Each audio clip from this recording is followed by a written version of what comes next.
കൂടിയിരുന്നവരൊക്കെ തലപുകഞ്ഞ് ആലോചിക്കുകയാണ്. ഗൾഫ് രാജ്യം നേരിടുന്ന പ്രതിസന്ധിയും വെല്ലുവിളികളുമാണ് ചർച്ചാ വിഷയം.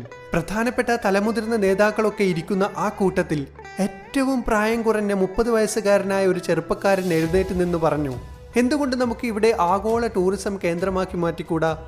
അത് പറഞ്ഞതും എല്ലാവരുടെയും നോട്ടം ഈ ചെറുപ്പക്കാരനിലേക്ക് നീണ്ടു. അതിലെ ഒരു മന്ത്രി ഇത് കേട്ട് ചിരിക്കാൻ തുടങ്ങി.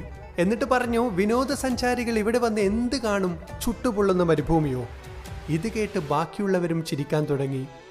ഇത് കേട്ടപ്പോൾ ആ ചെറുപ്പക്കാരന് സങ്കടം തോന്നി. എൻ്റെ നാട് എന്തുകൊണ്ടൊരു മാറ്റം ചിന്തിക്കുന്നില്ല, എൻ്റെ നാട് എന്തുകൊണ്ട് യുവത്വത്തിൽ വിശ്വാസം അർപ്പിക്കുന്നില്ല എന്ന്. പക്ഷെ അതും ചിന്തിച്ച് അവിടെ ഇരിക്കാതെ ആ ചെറുപ്പക്കാരൻ തൻ്റെ സ്വപ്നത്തിന് പിറകെ യാത്ര ചെയ്യാൻ തുടങ്ങി. കഠിനാധ്വാനം ചെയ്തു. യുവാക്കളെയും കൂട്ടി മരുഭൂമിയുടെ ഒരറ്റത്തു നിന്നും പണി തുടങ്ങി. മരുഭൂമി മാറാൻ തുടങ്ങി. അറേബ്യ മണ്ണിൽ ഒരു പുതിയ ലോകത്തെ തന്നെ അദ്ദേഹം കൊണ്ടുവന്നു. അവസാനം ലോകം ഒന്നടങ്കം ഈ നാടിനെയും അതിൻ്റെ ശില്പിയെയും സല്യൂട്ട് ചെയ്തു. ഇത് അദ്ദേഹത്തിൻ്റെ കഥയാണ്. മരുഭൂമിയിൽ തൻ്റെ സ്വപ്നമായ ഇന്നത്തെ ദുബായ് എന്ന നാട് പണിത ശില്പി His Highness Sheikh Mohammed bin Rashid Al മക്തൂമിൻ്റെ.